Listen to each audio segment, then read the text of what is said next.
right, where to begin? Where to begin? It's been a busy week. I was running the Midwest for a while once I escaped Texas, North Texas, and that was fun. That was a good time. Okay money to be made. It's like a poker game right now. If you don't need to go home, you got to stick to your guns to get any money out of these guys. I ended up getting a convoy load for about $3 a mile. Well, let me back up.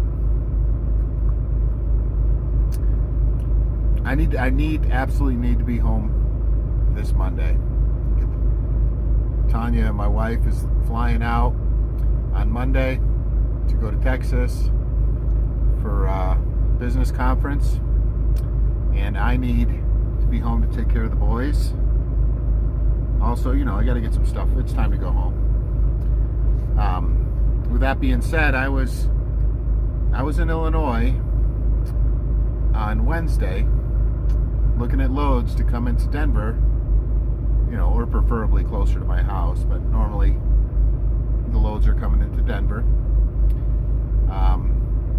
And there was a couple, not many, there was a couple lighter ones too, 15,000 pounds. And I was calling on these on, I guess it was Tuesday, for pickup Wednesday, for delivery Friday, about 1,000 miles. Lane rate averages were around the $2.60 a mile mark. No broker wanted to pay over $2. They didn't even want to pay $2. I work a lot with TQL, so I called one of the agents handling one of these loads. It was 25,000 pounds, and it went pretty close to where I was, to the Denver area, and it paid.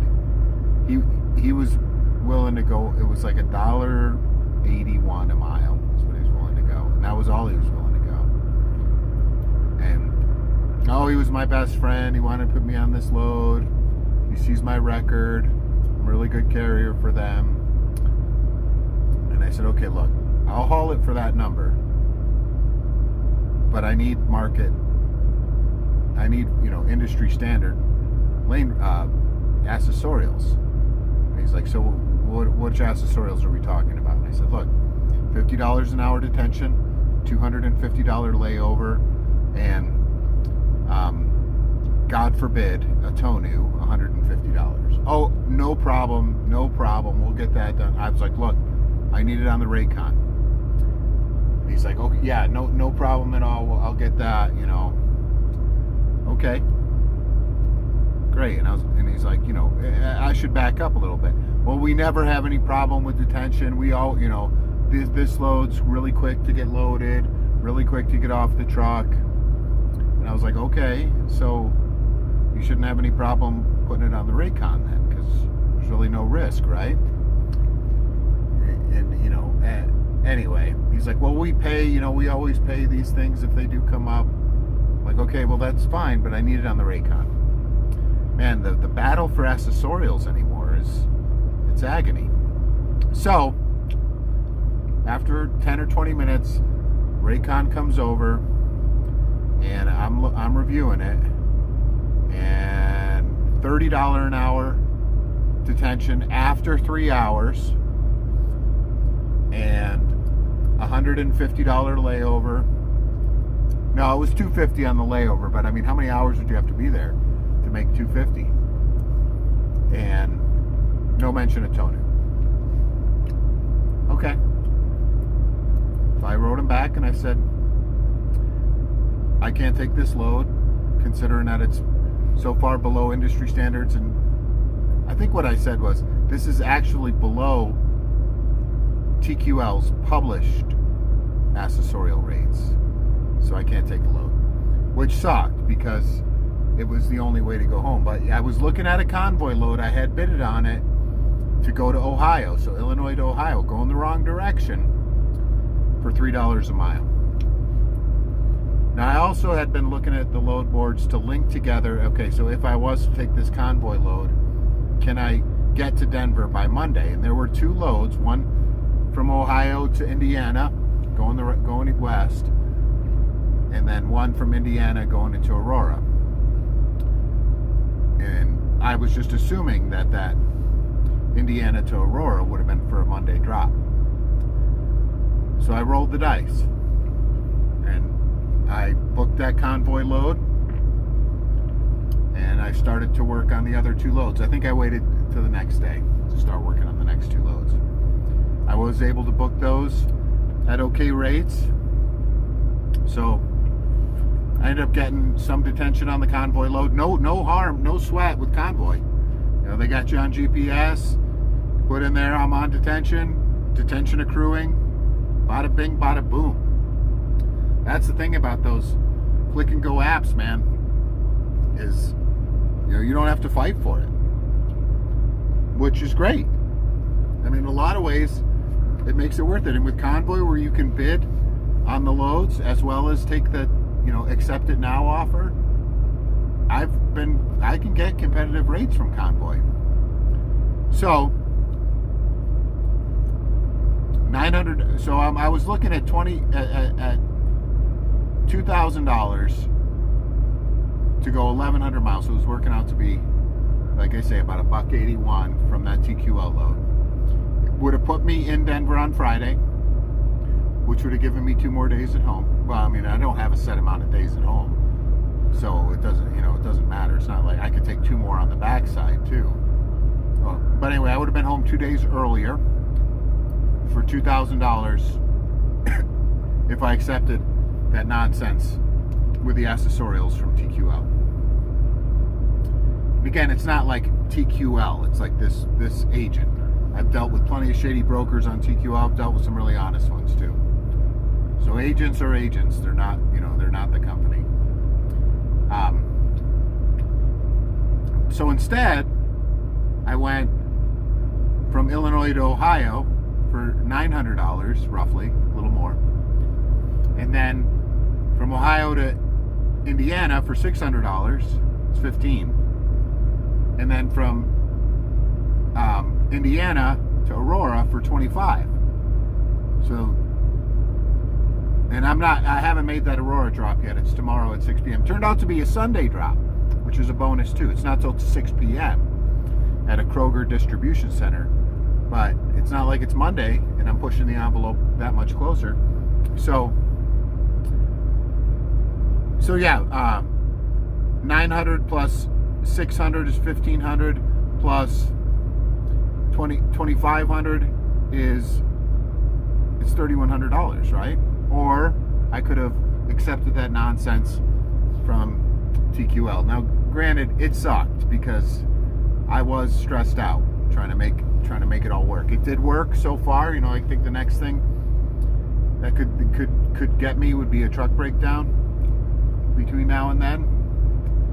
I mean, it wouldn't be the end of the world. I guess I could. I'm 70 miles away. I could have the tow truck drop me there. I mean, I'm not too far from the city. If I had to work some funny business, I could make it work from here. I mean, I could probably even have the load repowered for a hit on my revenue, but